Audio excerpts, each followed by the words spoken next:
I would like to discuss with you today the question, what is the meaning of life?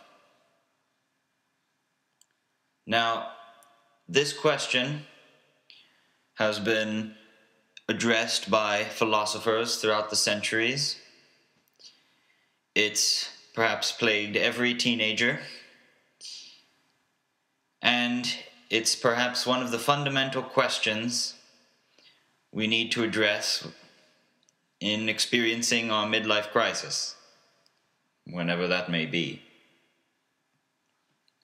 It seems to me that it is essential to wonder about this question, because our vision of this matter is the basis for action.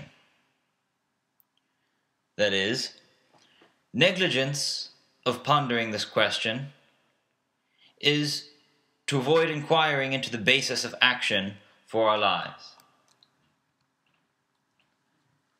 So, we're discussing why we are here.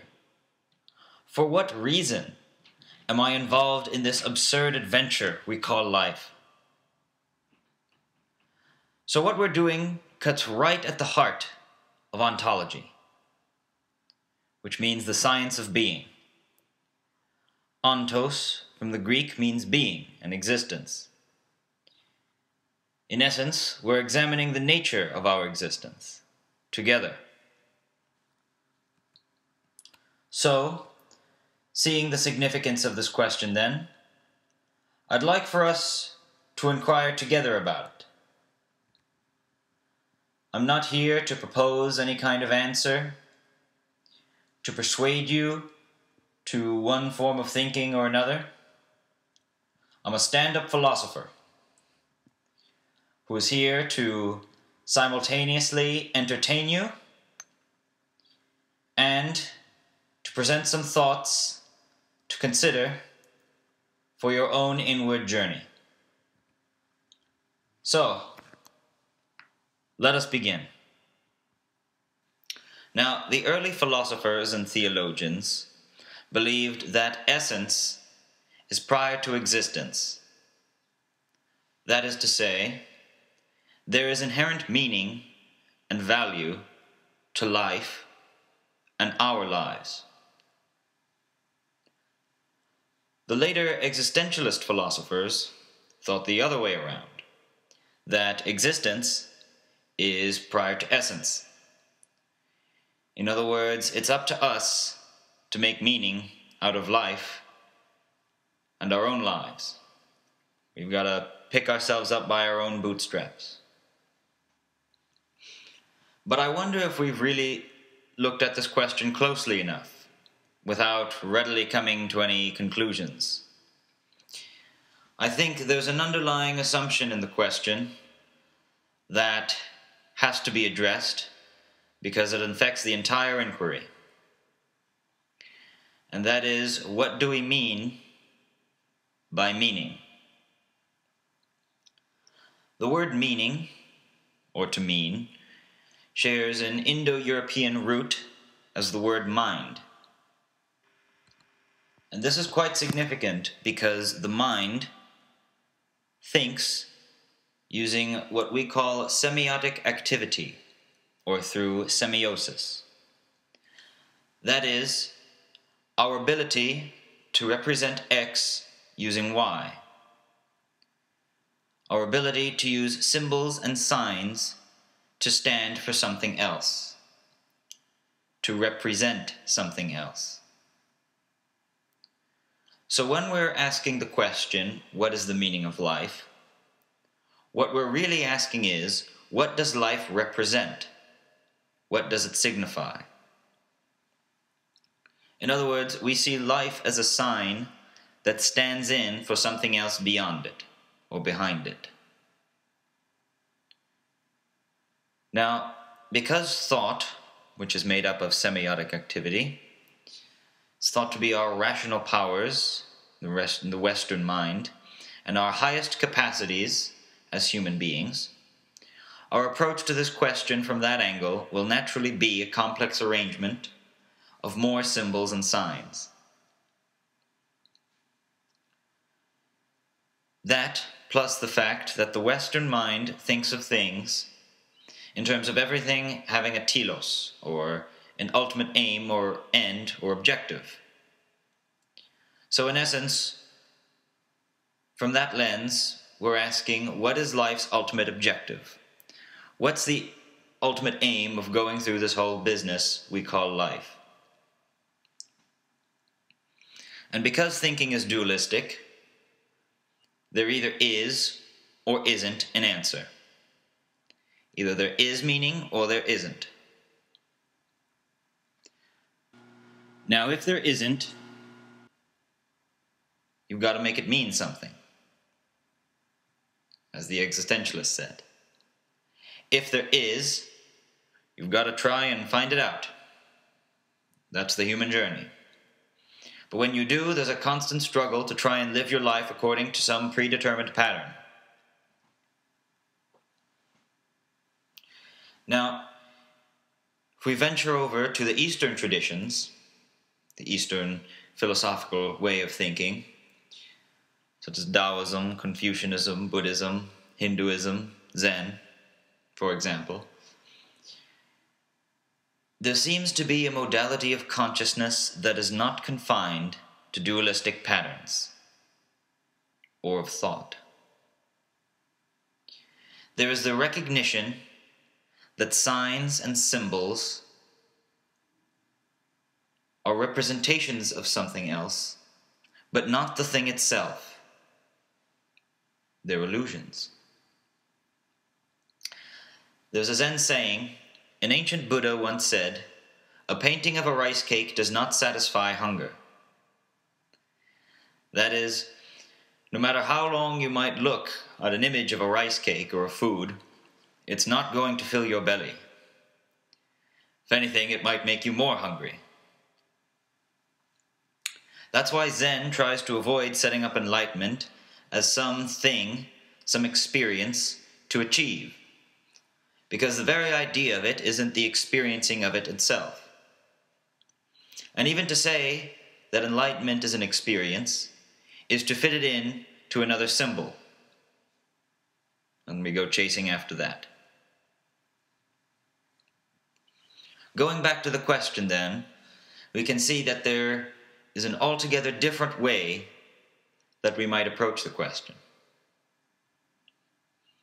Rather than interpreting life as having some ultimate telos or an end for something else, we can perhaps consider looking at it through the Zen expression. When one eye is focused on the destination, there is only one eye left with which to find the way. In other words, if we're so concentrated, if we're so focused on the idea of the destination, of reaching the destination, there's little to no energy left to pay attention to where we are right now, to where we are on the road, on the journey, on the path. And there are many expressions in the Eastern traditions saying that the path and the destination are not two separate things, that they are, in a sense, one and the same. So, if we're really interested in engaging in this sort of inquiry, we might say that life does not have an ultimate aim or a telos, that it isn't a sign to stand in for something else, but it just is. But where the existentialist philosophers, perhaps in despair or fear, tried desperately to make sense of this void by creating meaning, believing that they could create order out of this meaning, the Eastern teachers saw that this very realization was order. That in seeing this, they could return to a natural way of being and of living in the world, in harmony with others and with nature. Now, this doesn't mean that there's no point in doing anything in life, or that we can live as selfishly or gluttonously as we want. But it means that life is a joyous experience, particularly to be shared with others. Life is relationship. As Jiddu Krishnamurti said, to be is to be related. Therefore, life becomes even more joyous when we help others, when we optimize our relationships with others and the world around us, when we have compassion for them, we tend to those who are suffering, because in essence, to help them is to help ourselves. Now, there's absolutely nothing wrong with making meaning in our lives, having some aim or work or purpose. But perhaps it's important to remember not to confuse the sign with the thing itself. There's a Zen story where an old Zen master was always toiling in the garden, and his students, out of concern for his health, decided to hide away his tools so that he could rest and no longer work. And when they did that, the Zen master refused to eat. So after some time, the students became very concerned that their master wasn't eating, and so they gave him the tools back. And the master told them, no work, no food.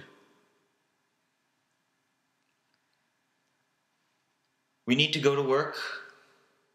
We need to have an occupation, a profession, to get money. But if we're chasing after this idea of wealth, that's just what it is, an idea, an illusion.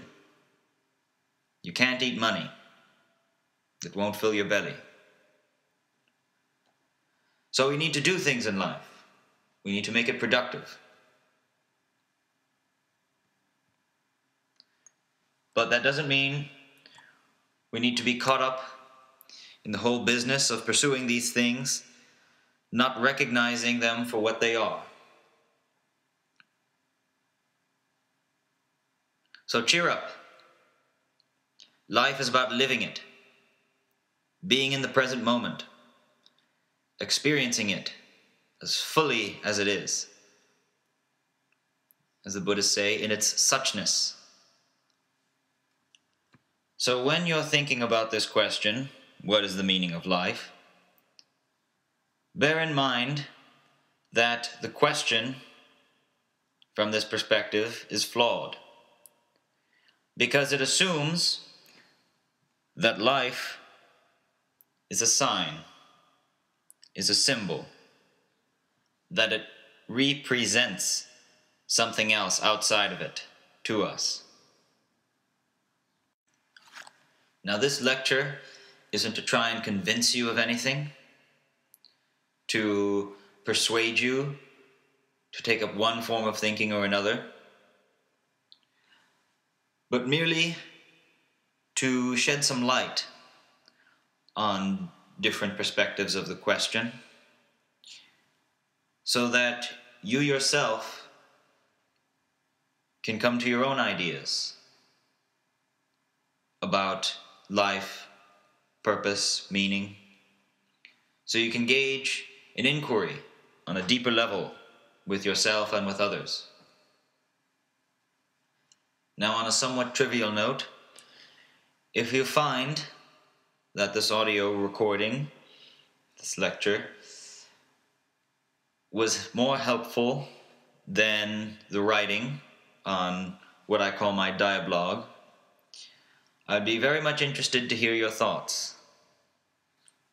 So thank you very much for listening, and I hope that this has been helpful in some sort of fashion.